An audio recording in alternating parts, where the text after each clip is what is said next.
اور مفتی اکمل صاحب کی ایک اور کلپ آج کل بڑا عام ہوا ہے، لوگ مجھے بھیجتے رہتے ہیں، میں چاہ رہا ہوں اس کو بھی میں اس کے ساتھ ہی ایڈریس کر دوں. وہ پبلک کو دھوکہ دے رہے ہوتے ہیں، وہ شلوار ٹخنوں سے اوپر کرنے والی جو حدیث ہے نا، اس کے اوپر انہوں نے ایک پورا کلپ سا ریکارڈ کر کے اور پبلک کو دھوکہ دے رہے ہوتے ہیں. جی جرابوں سے نہیں ٹخنے کور ہو جاتے، اگر اللہ کے نبی نے ٹخنے ہی کور کروانے ہوتے تو آپ جرابے کیوں پہنتے تھے؟ دیکھو ذرا، یعنی یہ عالم ہو کے پبلک کو دھوکہ دے رہے ہیں. اور بھائی اس حدیث میں کہاں لکھا ہوا ہے کہ ٹخنے ننگے ہیں؟ کہ ٹخنوں سے نیچے کپڑا لٹکانا نہیں ہے. لٹکانا وہ ہوتا ہے جو تہمت باندھی جاتی ہے اوپر سے، وہ لٹکنا ہوتا ہے. جرابیں لٹکائی نہیں جاتی، یہ جرابیں لٹکاتے ہیں اوپر سے، یعنی انہوں نے گھٹنے کے ساتھ جراب باندھ کے لٹکائی ہوتی ہے ایسے کر کے، وہ تو نیچے سے پہنی جاتی ہے. ٹخنے ننگے کرنا مقصد نہیں ہے، مقصد یہ ہے کہ ٹخنوں سے نیچے کپڑا لٹکنا نہیں چاہیے. یہ تکبر کی علامت ہے. سنن ابی داؤد کے اندر حدیث موجود ہے کہ آپ صلی اللہ علیہ وسلم نے فرمایا کہ کپڑے کا ٹخنوں سے نیچے لٹکانا ہی تکبر ہے. یہ آپ کی ڈیفینیشن ہے خود تکبر کی. اور وہ کہتے ہیں جی، وہ یہ کہتے ہیں جی ٹخنے ننگے کرو نماز کے لیے، وہ کہتے ہیں جی کرنے چاہیے، لیکن اگر کوئی نہیں بھی کرتا ہے تو وہ کپڑا اگر فولڈ کر لے گا تو وہ بڑا گناہ ہے. بھائی کپڑا فولڈ کرنا بھی منع ہے. صحیح بخاری کے اندر آپ صلی اللہ علیہ وسلم نے فرمایا کپڑوں کو سمیٹنے سے منع فرمایا، کف صوف سے اس کو کپڑوں کو الٹا کرنے سے منع کیا ہے. یہاں سے بھی نہیں فولڈ کر سکتے، نیچے سے بھی نہیں فولڈ کر سکتے. یعنی شلوار ہی ہم تمہارا تو اپنا جو ہے وہ ہزار بند ہی اتنی ہوتی ہے کہ وہ ٹخنوں سے اوپر ہوتی ہے، ٹھیک ہے، تو وہ اوپر ہی ہونی چاہیے. لیکن ایز اے لاسٹ ریزارٹ کبھی کوئی شخص جس کے پاس ایسی صورتحال ہے کہ اس کے ٹخنوں سے نیچے ہے، پینٹ ہے، اور اب یا شلوار ٹخنوں سے نیچے ہے اور اس نے چھوٹی نہیں سلوائی، اب نماز کے لیے ہے تو کم از کم اس حالت میں اس کو ضرور اوپر کرے. اور وہ کراہتن ظاہر ہے اس بیچارے کو کرنا پڑے گا، کیونکہ سنن ابی داؤد میں یہ صحیح حدیث ہے کہ جس کا کپڑا ٹخنوں سے نیچے ہو اللہ تعالیٰ اس کی نماز قبول نہیں کرتا. یہ حدیث ہے سنن ابی داؤد کے اندر صحیح سند کے ساتھ. شیخ البانی نے اسے ضعیف کہا، وہ ان کی اجتہادی غلطی ہے.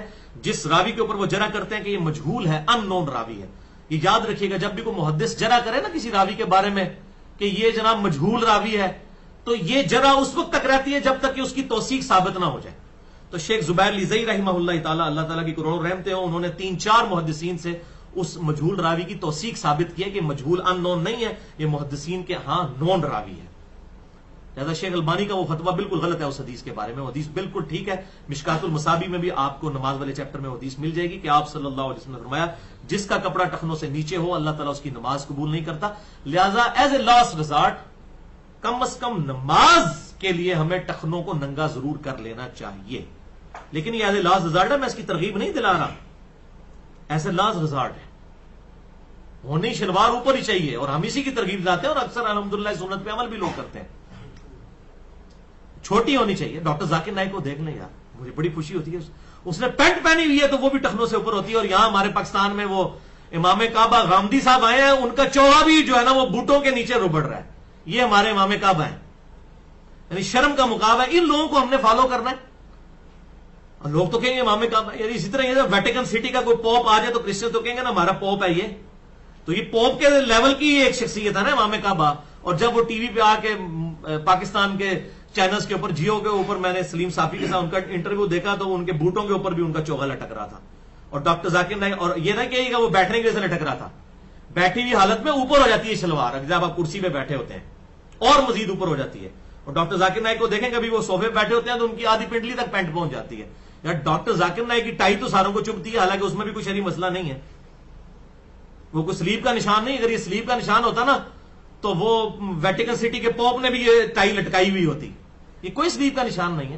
یہ تو سارے ریلیجن کے لوگ پہنتے ہیں. یہ ایک ڈریس ہے جس طرح واسکٹ پہنتے ہیں، یا یہ مولوی جو ہے زرق برق قسم کے کرتے جو پہن رہے ہیں، 10 رنگوں کی قمیضیں ہیں اور پتہ نہیں اوپر بھی چوغے پہنے ہوتے ہیں. یہ کون سی سنت ہیں جو ان لوگوں نے اڈاپٹ کی ہوئی ہیں؟ عجیب بھڑکیلے لباس. اور بخاری اور مسلم کی متفق علیہ حدیث ہے، ان عورتوں پر لعنت جو مردوں کی شکل اختیار کریں، ان مردوں پہ لعنت جو عورتوں کیسا لباس اور اس طرح کی وضاحت کریں. اور یہ آج میں نعت خانوں کے لباس دیکھتا ہوں تو شرم آتی. یقین کریں یہ تو نئی نو بیاتا دلہن بھی اس قسم کے لباس نہیں پہن سکتی جو جس قسم کے انہوں نے لباس پہنے ہوتے ہیں. یہ کون سی اسلام کی خدمت ہو رہی ہے؟ تو امام کعبہ کا بھی یہی حال ہے. وہ میں نے دیکھا، مجھے بڑا دکھ ہوا. میں نے کہا یار یہ لوگ کیا کر رہے ہیں، کس طرف جا رہے ہیں؟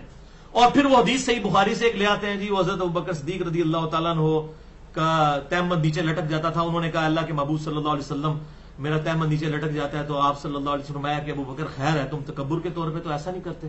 استغفر اللہ اتوب الیہ. اتنا جھوٹ باندھتے ہیں. وہ حدیث پوری پڑھیں، وہ اس طرح نہیں ہے. انہوں نے کہا یا رسول اللہ صلی اللہ علیہ وسلم میرا پیٹ بڑا ہوا ہے، میری تہمت